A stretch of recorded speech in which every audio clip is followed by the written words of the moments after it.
Morning, my dear student. Today we are going to read class 11th history, chapter Changing Culture and Tradition. In this chapter, we have already read about that the various important topics, the resource to understand about the history, printing books, humanism, Arabic contribution, like others. Today we will discuss the new topic, a new concept of human beings. But before we start this topic, I would like to remind you the previous topic, that was the first printed books. In this topic, we have read that what is the importance of printing machine. The 14th, 15th century, the Johannes Gutenberg, the German monk, first time set up their printing press, and he printed 150 books first time. The printed book play very important role in the contemporary world, because the book play very important role in the widespread, to widespread the information, to widespread the knowledge, to widespread the lectures, ideas from one place to other place in very short time. The chief reason that humanist culture rapidly spread more rapidly across the earth from the end of the 15th century because of the printing machine. इस printing machine के विकास हो जाने के कारण, Johns Gutenberg के योगदान के कारण, एक मॉन्क जितने समय में एक बाइबल को लिखता था, अब उतने ही समय में इस बाइबल में 150 प्रतियों से ज़्यादा प्रिंटेड हो सकती थी। इससे छात्रों को, स्टूडेंट्स को आसानी से बहुत सारे विचार, आइडियाज़, टीचर्स के लेक्चर्स दूर दराज के गाँव में भी मिलने लगे, दूर दराज के क्षेत्रों में भी मिलने लगे, जो शहर से काफ़ी दूर थे। जो लोग विश्वविद्यालयों में नहीं पढ़ सकते थे, उनके लिए किताबों के माध्यम से पढ़ना सुलभ हो गया। साथ ही साथ धार्मिक किताब बाइबल्स को पढ़ करके अब लोग अपनी बातों को, बाइबल को ठीक तरीके से समझ सकते थे। They can not misguided by the priest. If priest say that कि this is written in the Bible, they can question on their statement that no, this is not written in the Bible. In Bible क्या लिखा गया है, वो किताब को दिखा करके अपनी बात रख सकते थे। तो इस तरीके के चेंज, जो परिवर्तन हुए उसमें, वो काफ़ी महत्वपूर्ण था। एक रिवोल्यूशनरी चेंज था जो उसमें आया, जो प्रिंटेड बुक्स हुए। This is not only in the Bibles, in the case of Bible, it is also you can set in the other informations. जो बहुत सारे नॉलेज थे, जो प्रोफेसर्स के, जो बड़े बड़े इंटेलेक्चुअल्स के थे, उनके ज्ञान, उनकी विधा को भी अब एज इट इज़ पढ़ा जा सकता था, जैसा वो कह रहे थे। सपोज कि यू कैन अंडरस्टैंड कि हमने कोई बात कही, वो बात आगे तक पहुँचते पहुँचते मैनिपुलेट हो जाती थी, उसका स्वरूप बदल जाता था। लेकिन अब ऐसा नहीं था। बदलाव में ये चीज़ें सबसे डिफरेंट रूप में दिखाई दे रही थी, और ये सबसे महत्वपूर्ण थी किताबों के बन जाने का। So today we will discuss the next topic, the new concept of human beings. One of the features of humanist culture was a slacking of the control on the religion over human life. Italians were strongly attracted to material wealth, power, and glory, but they were not necessarily the irreligious. Francesco Barbera, a humanist from the Venice, wrote a pamphlets defending the equations of wealth as a virtuous in on pleasure. Lorenzo Valla, who believed that the study of history leads men to strive for a life of perfection, criticized the Christians' injunctions against the pleasure. There was also a concern at the time with good manners, how one should speak politely and dress correctly, what skill a person of culture should learn. Dear student, जो ये नई development हुई, नई विचारधारा आई इस मानवतावादी संस्कृति humanist culture में, की एक विशेषता में से एक था कि मानव जीवन पर धर्म के जो कंट्रोल्स थे उनको हटाना, उनको दूर करना। इटली के निवासी, इटली के जो सिटीजन्स थे, उनकी जो प्रॉपर्टी थी, उनकी जो पावर्स थी, उनका जो प्राइड्स था, ये बहुत ज़्यादा आकृष्ट थे इन परिवर्तन से, इन मानवतावादी विचारधाराओं से। मानवतावादी संस्कृति की विशेषताओं में से एक था ये मानव जीवन पर धर्म का नियंत्रण कमजोर होना। इटली के निवासी भौतिक संपत्ति, शक्ति और गौरव से बहुत ज़्यादा आकृष्ट थे, परंतु ये जरूरी नहीं था कि वे धार्मिक थे। वेनिस के मानवतावादी फ्रांचेस्को बारबोरा ने अपनी बुक में जो प्रॉपर्टी के अधिग्रहण की बात की, जो प्रॉपर्टी को फ्रांसिस्को बारबोरा जो ये बात कह रहा था ऑन प्लेजर में, लॉरेंजो वेल्ला जो बात कह रहे थे, वो क्या कह रहे थे? ये चीज़ कह रहे थे कि किस तरीके से संपत्ति अधिग्रहण करने को एक विशेष गुण कह करके उसको फेवर कर रहे थे। लॉरेंजो वेल्ला विश्वास करते थे कि इतिहास का अध्ययन मनुष्य को पूर्णतया जीवन व्यतीत करने के लिए प्रेरित करता है। उन्होंने अपनी पुस्तक ऑन प्लेजर में भोग विलास पर लगाई गई ईसाई धर्म की जो निषेधाज्ञा की आलोचना की। He criticized the Christians' injunctions against pleasure. There was also the concern at this time with good manners. और इस समय लोगों में अच्छे व्यवहारों के प्रति दिलचस्पी थी। व्यक्ति को किस तरह विनम्रता से बोलना चाहिए, कैसे कपड़े पहनने चाहिए, और एक सभ्य व्यक्ति को किसमें दक्षता हासिल करनी चाहिए, इन चीज़ों पे ज़्यादा फोकस किया था, न कि धार्मिक चीज़ों पे फोकस रहने की बात ऑन प्लेजर में लॉरेंजो वेल्ला ने की। लॉरेंजो वेल्ला ने उन सारी चीज़ों पे क्रिटिसाइज किया, उन सारी चीज़ों को क्रिटिसाइज किया जो क्रिश्चियनिटी में थी, जो मानव के सुख के खिलाफ थी, मानव के सुख भोग विलास पर रोक लगाती थी। Humanism also implied that the individuals were capable of shaping their own lives through the means other than the mere pursuit of power and money. This ideal was closely tied with the belief that human nature was many-sided, which went against the three separate orders that feudal society believed in. मानवतावाद का मतलब यह भी था, humanist का मतलब ये भी था। क्या ह्यूमनिज्म ये भी कह रही थी, implied that the individuals were capable, अगर कोई भी व्यक्ति विशेष सत्ता और दौलत की होड़ को छोड़कर अन्य कई माध्यमों से अपने जीवन को एक नए शेप में डाल सकता है, रख सकता है। इन आदर्शों, इस विश्वास के साथ घनिष्ठ रूप से जुड़ा था कि मनुष्य का स्वभाव बहुमुखी है, जो कि तीन भिन्न भिन्न वर्गों और उसके सामंती समाज विश्वास करता था के विरुद्ध है। इट मीन्स कोई भी मनुष्य अपनी लाइफ को अपने अकॉर्डिंग सेट कर सकता था, एक नया आकार स्वरूप दे सकता था। It means human also implied the individuals were capable to shaping their own lives. Everyone have rights to shape their lives. ये लाइफ जो अपने लाइफ को शेप कर रहा है वो first order, second order, third order से अलग हो सकता था, ऐसा विश्वास ह्यूमनिज्म करता था। The next topic is that the aspirations of women. This is very easy and interesting topic. The aspiration of the new ideals of individuality, the citizenship excluded women, men from the aristocratic families dominated public life and were the decision makers in their families. They educate their son to take their place in family, business or the public life, at times sending their younger son up to join the church, although the dowries were invested in the family business. Women generally had to no say in how their husbands should run their business. Often marriage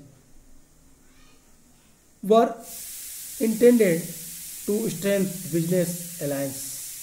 If an adequate dowry could not be arranged, daughters were sent to convent to live the life of a nun. Obviously, the public role of women was limited and they were looked upon as keepers of the households. The women's aspirations.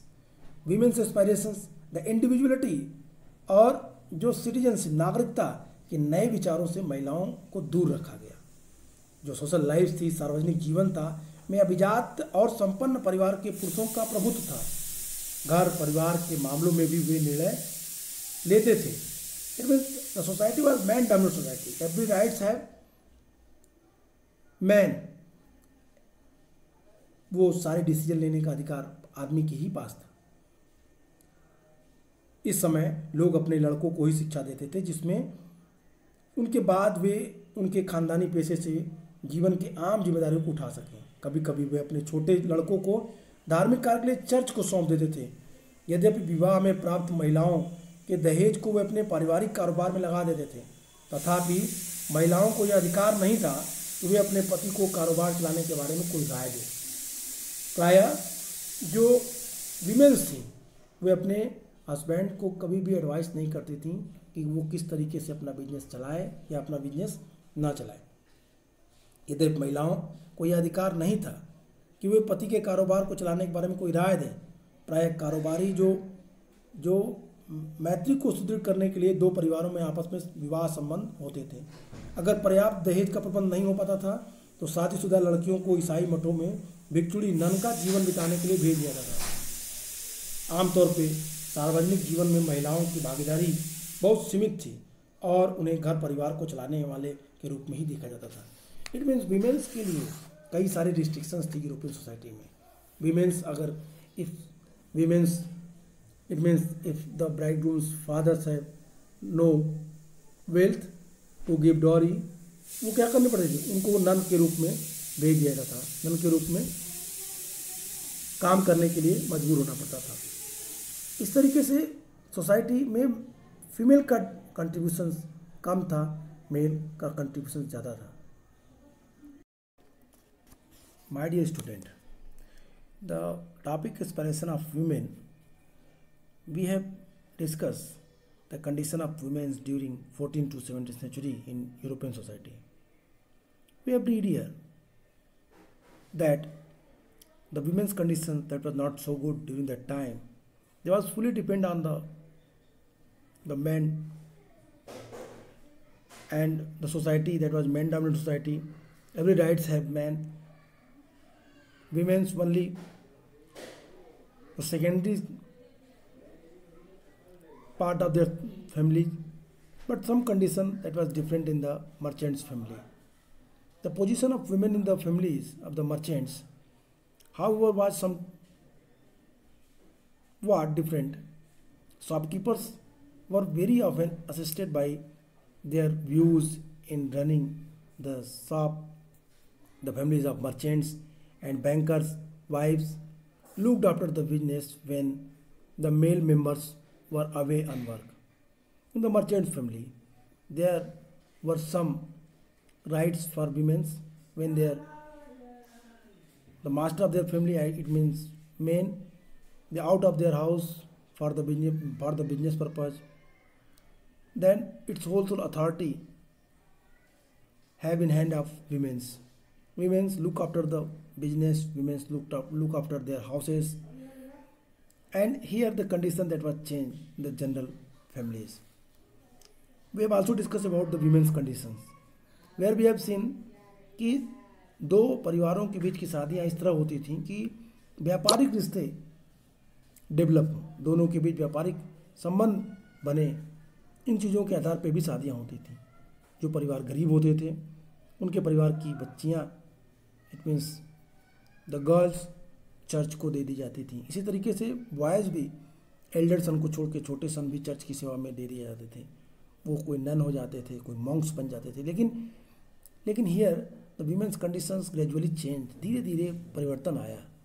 In the families of merchants and bankers which we have seen, the early death of merchants compelled his widow perform a large public role than was the case in aristocratic families.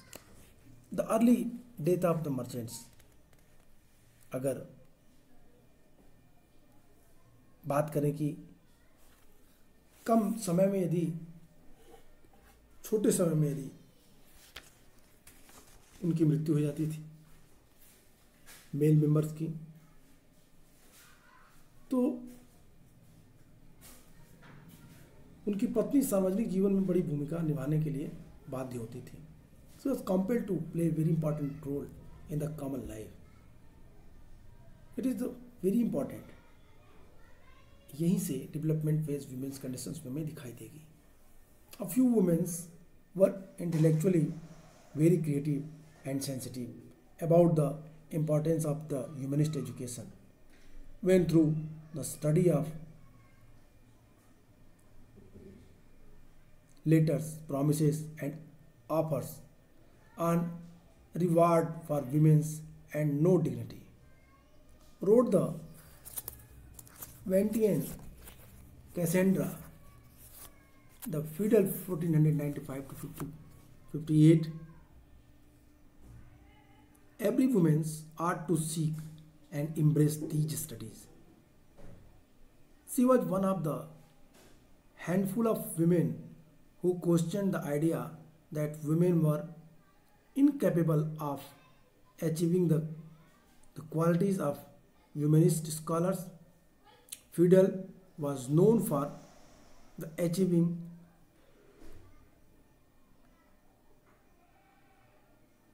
Fidel was known for her proficiency in Greek and Latin and was invited to give the orientation at the University of Padua.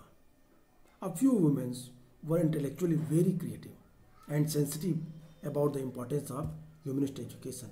कुछ महिलाएं काफ़ी विद्वान थीं humanist education को प्राप्त करके.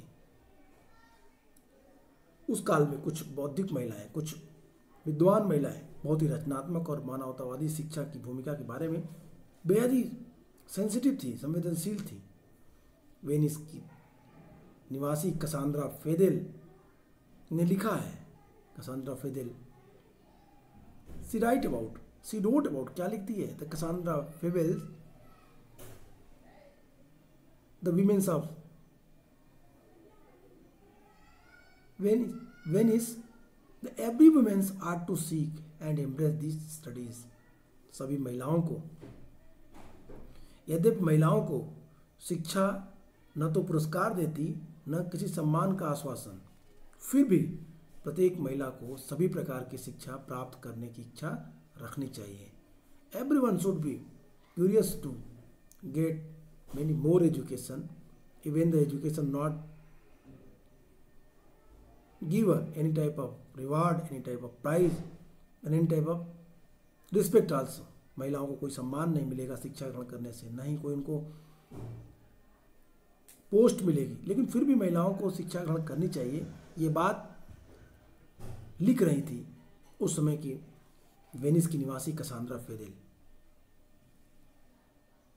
इन बातों से ये स्पष्ट होता है कि विमेन्स अपने राइट्स के लिए, विमेन्स अपने सोशल कंडीशंस को और ऊपर उठाने के लिए प्रयासरत थी. वह समय की उन थोड़ी सी महिलाओं में से एक ऐसी महिला थी जिन्होंने तत्कालीन इस विचारधारा को चुनौती दी, चैलेंज किया कि एक ह्यूमनिस्ट जो स्कॉलर है उसके गुण एक महिला के पास भी हो सकते हैं, ऐसा नहीं कि उस महिला के पास नहीं हो सकते. उन्होंने चैलेंज किया कि सिर्फ पुरुष के पास ही ह्यूमनिस्ट आइडिया और ह्यूमनिस्ट जो नॉलेज है हो सकते हैं. इस बात को उन्होंने चैलेंज किया. And she proved that the womens have also the humanist knowledge. Womens have also become the scholar of humanism. She proved that. उन्होंने इस बात को प्रूव भी किया. Even though the study of letters, promises and offers no reward for the women's and dignity, wrote the Ventian Cassandra Fidel, every woman ought to seek and embrace these studies. She was one of the handful of women who questioned the idea that women were incapable of the achieving the qualities of the humanist scholar.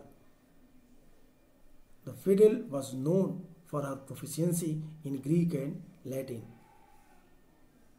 and was invited to give the orientation at the universities of Padua.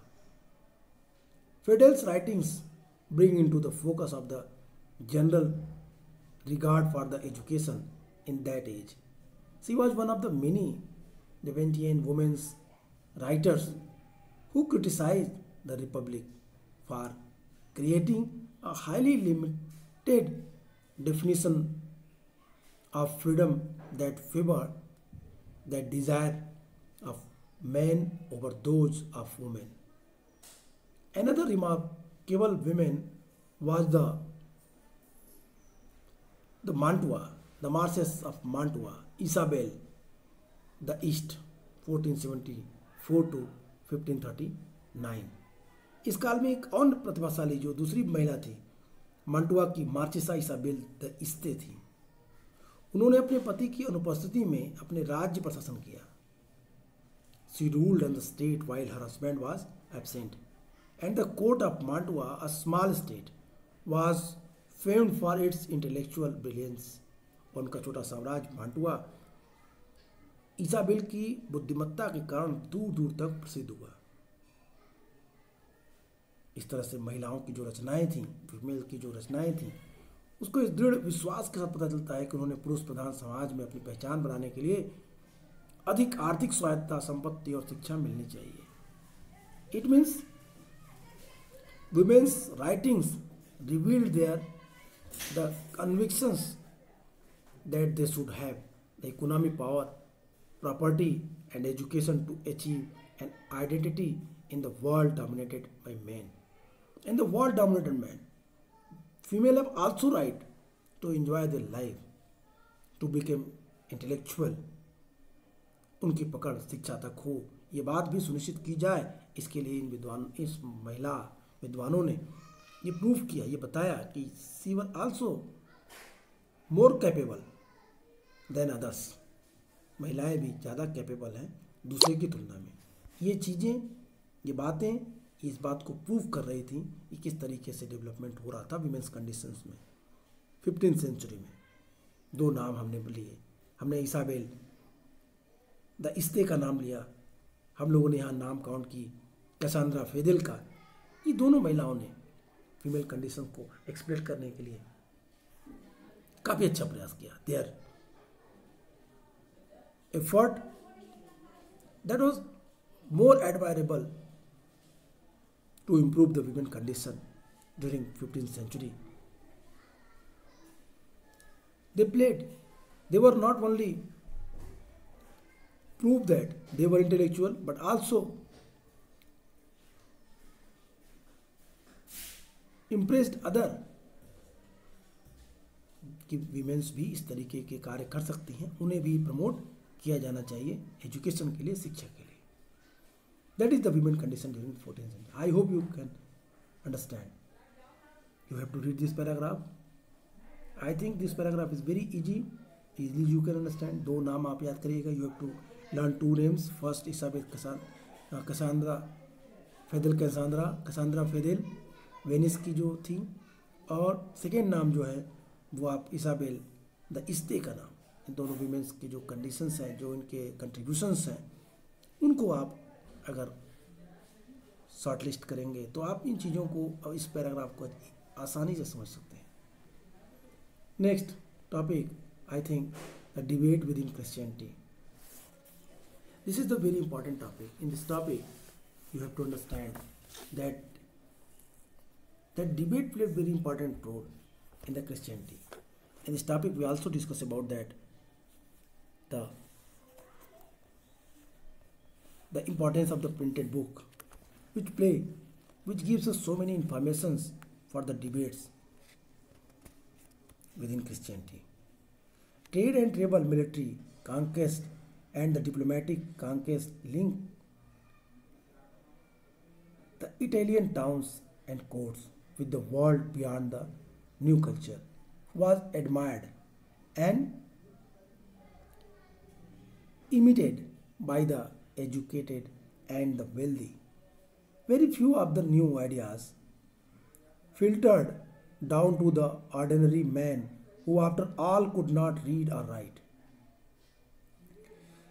Trade and travel, व्यापार और जो यात्राएं थीं, military conquest, Vijay and diplomatic the contacts, जो कूटनीतिक संपर्कों के कारण, इन सब के कारण व्यापार और सरकार, सैनिक विजय, कूटनीतिक संपर्क, इनके कारण इटली के नगर और राज दरबार के दूर दूर के देशों से संपर्क हुए। Italy interact with the beyonds, I mean to say कि दूर दराज के राज्यों पे, वर्ल्ड बियॉन्ड, जो दूर दराज के क्षेत्र थे उनसे वो कनेक्ट हुआ। नई संस्कृति की शिक्षित और समृद्धशाली लोगों द्वारा प्रशंसा ही नहीं की गई, वरन उनको अपनाया भी गया। जो उन्होंने नई चीज़ें देखी सोसाइटी में, उन चीज़ों को उन्होंने खूब प्रशंसा भी की और उसे एक्सेप्ट भी किया। Very few of the new ideas filter down to ordinary man who after all could not read or write. परंतु इन नए विचारों में कुछ ही आम आदमी तक पहुंच सके, क्योंकि आम आदमी जो कॉमन पीपुल्स था वो इलिटरेट था, वो पढ़ा लिखा नहीं था, वो रीड एंड राइट नहीं कर सकता था। इसलिए जो विचारधाराएं आ रही थी वो पूरी तरीके से उन तक वो नहीं पहुंच पा रही थी। In the 15th and early 16th centuries, many scholars in the universities in North Europe were attracted to humanist ideas. Like their Italian colleagues, they too focused on the classical Greek-Roman texts along with the holy books of the Christians. But unlike Italy, where professional scholars dominated the humanist movement, in North Europe, humanists attracted many members of the church. They called on Christians to practice religion in the way laid down in the ancient text of their religion, discrediting the unnecessary rituals which they condemned as a later additions to the simple religion. There was a radically new view of human beings as free and rational against later philosophers were to return to their over and over again, inspired by the belief in a distant God that created man but allowed him complete freedom to live his life freely in pursuit of happiness here and now. That is the very important things. Here in the 15th and early 16th centuries, many scholars in the universities in the North Europe were attracted the humanist idea. Early 15th और 16th century में बहुत सारे विद्वान humanist idea से highly affected हुए, highly influenced हुए, वो उससे प्रभावित हुए। और लाइक कौन कौन? Their Italian colleagues, they too focused on the classical Greek and Roman text along with the holy books of the Christians. और ह्यूमनिस्ट अप्रोच से वो प्रभावित होकर के उन्होंने प्राचीन काल में लिखी गई ग्रीक और रोमन के जो प्राचीन ग्रंथ थे, किताबें थे, उसमें होली बुक बाइबल भी थी, जिसको उन लोगों ने पढ़ा, समझा। But unlike Italy, were professional scholar dominated the humanist movement. लेकिन इटली के जो विद्वान थे, जो प्रोफेशनल विद्वान थे, वो डोमिनेट कर रहे थे ह्यूमनिस्ट मूवमेंट को। In the north Europe, humanism attracted many member of the church. North Europe में चर्च के बहुत सारे लोग ह्यूमनिज्म से अट्रैक्ट हुए।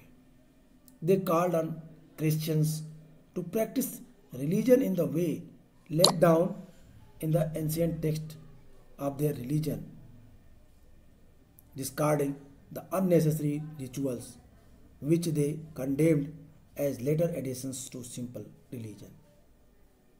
15th century और 16th century में नॉर्थ यूरोप के विश्वविद्यालयों के अनेक विद्वान मानवतावादी ह्यूमनिस्ट आइडियोलॉजी से बहुत अट्रैक्ट हुए। अपने इटालवी जो कलीग्स थे की तरह ही उन्होंने भी यूनानी और रोम के क्लासिकल जो टेक्स्ट थे, ग्रंथ थे, साथ ही ईसाई जो टेक्स्ट थे, क्रिश्चियन जो ग्रंथ थे, उनका अध्ययन पर अधिक ध्यान दिया। पर इटली के विपरीत जहाँ प्रोफेशनल स्कॉलर्स थे, प्रोफेशनल ह्यूमनिस्ट इंटेलेक्चुअल्स थे, जिनके ऊपर ये मानवतावादी आंदोलन हावी रहे, उत्तरी यूरोप में ह्यूमनिज्म ने ईसाई चर्च के अनेक सदस्यों को आकर्षित किया। नॉर्थ यूरोप में इस ह्यूमनिज्म ने जो चर्च के ईसाई मेंबर्स थे उनको बड़े पैमाने पर अट्रैक्ट किया। उन्होंने ईसाइयों को अपने पुराने धर्म ग्रंथ में बताए गए तरीकों से धर्म का पालन करने का आह्वान किया।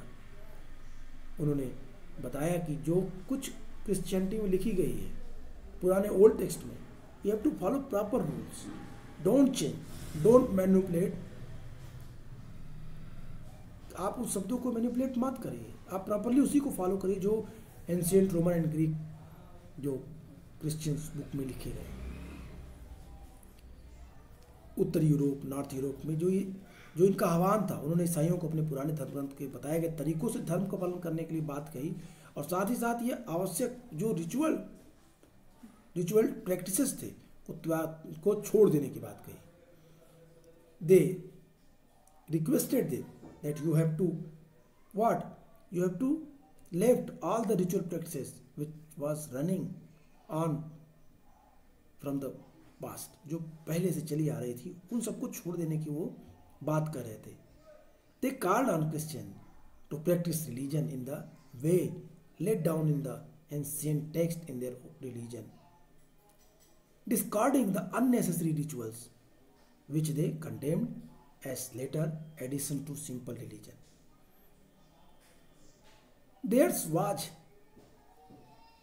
a radically new view of human beings as free and rational agents. Later, philosophers were to return to his over and over again, inspired by the belief in the distant God who created man but allowed him to complete freedom to live his life freely. उन्होंने जो ritual practices उनको छोड़ने की बात कही, और यह कहकर के कंडेम भी किया कि एक सरल धर्म में ये सब बाद में जोड़ा गया।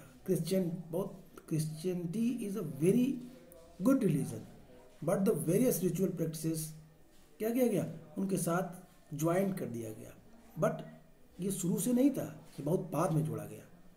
मानव के बारे में, ह्यूमंस के बारे में जो ह्यूमनिज्म जो दृष्टिकोण था, जो व्यू था, वो बिल्कुल नया था, क्योंकि वे एक मुक्त और विवेकपूर्ण कर्ता समझते थे, वो फ्री मैन के रूप में उसे समझते थे। बाद के दार्शनिक बार बार इसी बात पर दोहराते रहे कि एक जो गॉड है, जो काफ़ी दूर है, जो क्रिएटर है, उसने इंसान को, उसने मैन को इसलिए बनाया है कि वो मैन आदमी को बनाते हुए मनुष्य को जो बनाया, लेकिन उस मनुष्य का जीवन पूर्णतः मुक्त रूप से चलाने की पूरी आज़ादी भी दी। और वो ये भी मानते थे कि मनुष्य को अपनी खुशी इसी विश्व में वर्तमान में ही ढूंढनी चाहिए। The philosophers believe that,